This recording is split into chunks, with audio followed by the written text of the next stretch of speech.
A few months ago, I did a video talking about a Patrick Peterson trade. In that video, however, I pretty much debunked the idea of a Patrick Peterson trade because at the moment, Patrick Peterson had said he didn't want to be traded from Arizona anymore, and the Cardinals had said, we're not trading Patrick Peterson. But, in the NFL, things can change real quick, and recently, especially after yesterday's, they announced that Pat Pete has been suspended for 6 games due to PEDs.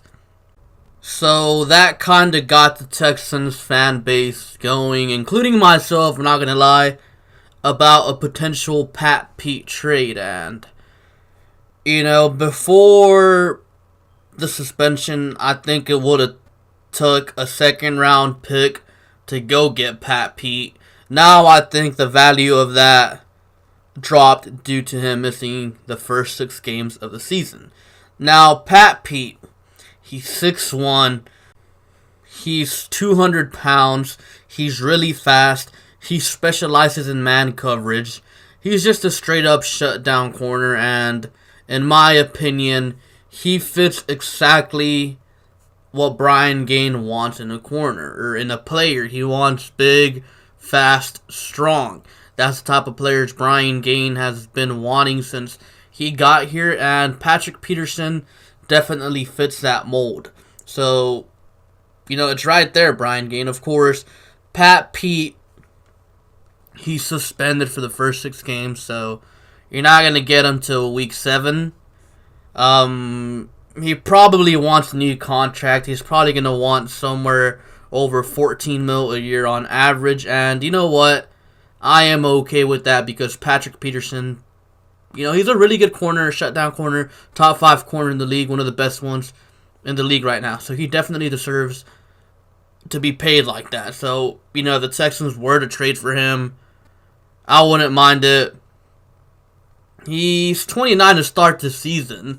Now, I could see some people, kind of shying away from Pat Pete due to his age, but I think it's fine. I think at the age of 29, we could probably get 3 more good years of him straight up being a shutdown corner, and after those 3 years, we could probably get another 2 years of him being a solid player before he completely falls off a cliff, so I wouldn't mind that. Probably keep him for 5 years of solid production.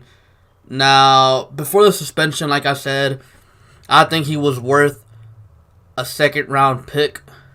Now, I'd probably put it maybe at a 4th round pick, honestly. Now, I'd go with a 3rd round pick. If I'm the Texans, I call the Cardinals up right now and be like, hey, I'll give you a 4th round pick. They'll probably be like, nope. So then you give him a 3rd round pick. I don't mind giving away a 3rd round pick for Pat Pete because if we're being honest, the odds of you getting a player as good or better than Pat Pete in the 3rd round are slim to none.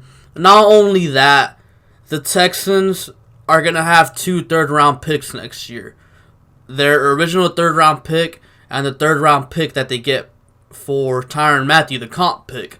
So they could trade away a 3rd round pick and still have a 3rd round pick next year. So that'd be completely fine by me. Wouldn't mind it one bit. Now, would the Texans do this? I don't know. There's not a big enough sample size on Brian Gaine yet. I'd like to say yes, but Brian Gaine's only made 1 trade, a Demaryius Thomas trade mid-season, so I really don't know yet with Brian Gaine. But if it were up to me, if I were the Texans GM, I'd be calling Arizona right now and trying to get Pat Pete because this Texans corner group needs some help, and Pat Pete would automatically make things way, way, way better, Pat Pete would single-handedly erase T.Y. Hilton from the game. Pat Pete makes you sweep the Colts. Pat Pete makes the Colts a non-issue, pretty much. So, if I'm the Texans, I call. Will they call? Highly doubt it, but, since a lot of Texans fans are talking about it, I feel like I'm obligated to talk about it too, because this is what's going on in the fan base right now. Now, another guy people are talking about, another corner, is Chris Harris Jr.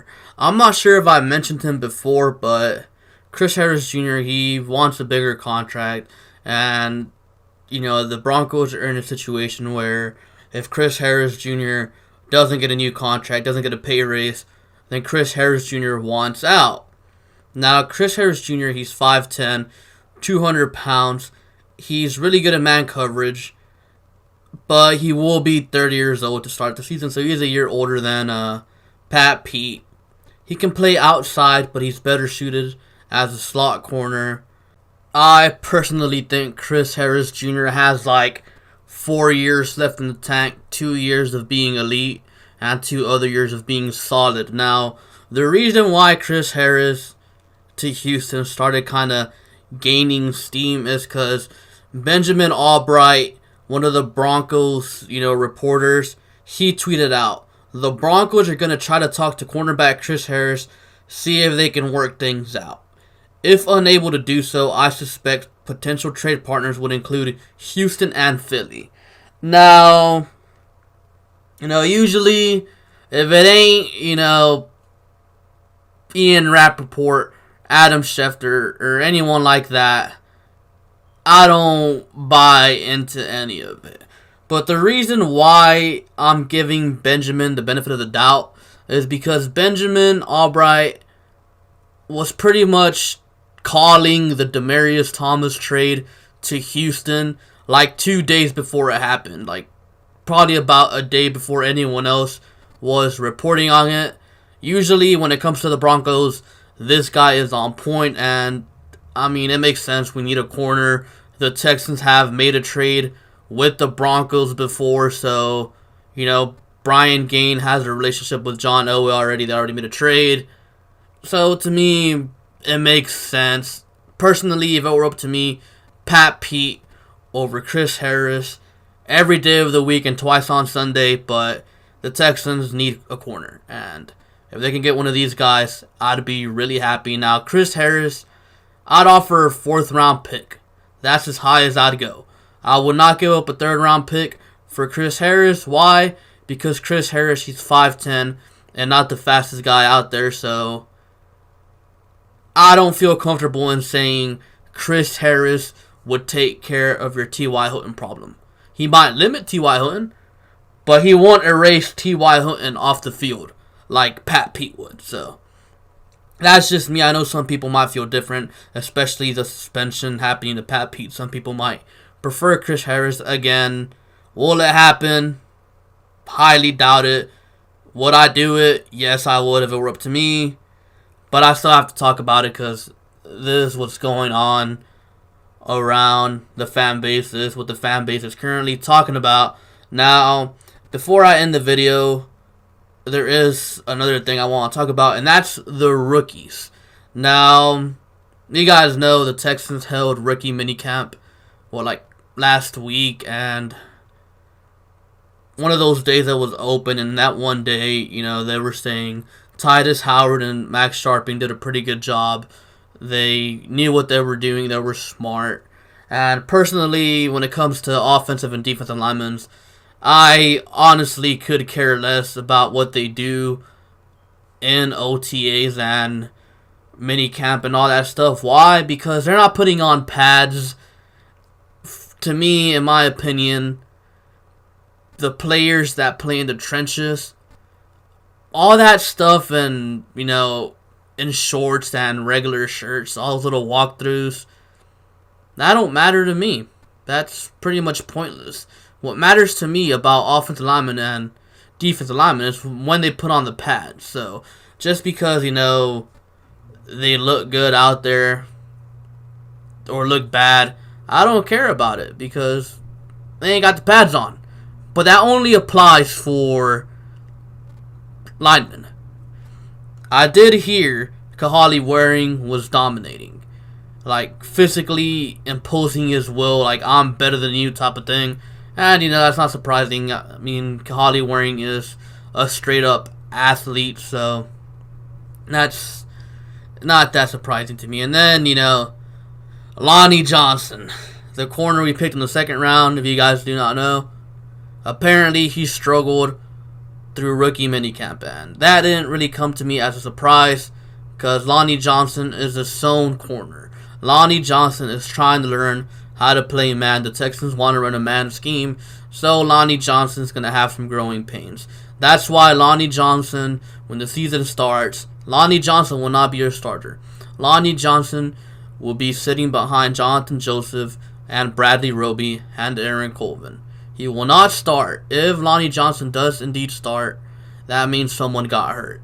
And things might go bad if Lonnie Johnson starts, because Lonnie Johnson needs a little bit of time to develop. I think, sitting behind J.J. might do wonders for him. I think J.J. would be a really good teacher for him. So, don't really mind that. So, don't panic with Lonnie Johnson. Lonnie Johnson needs some work. Now, say Bill O'Brien gets fired after the season and the new coach comes in and the DC he brings in wants to run zone coverage. Lonnie Johnson's in good shape because Lonnie Johnson can easily play zone coverage. But right now, Lonnie Johnson's trying to learn how to play man coverage. So that's why you might see Lonnie Johnson struggle again. Do not panic. He's not a starter, so it's fine by me. Anyways, that's all I have for you guys for today. Be sure to like, comment, and subscribe. Thank you for watching, and I'll catch you guys later. Peace.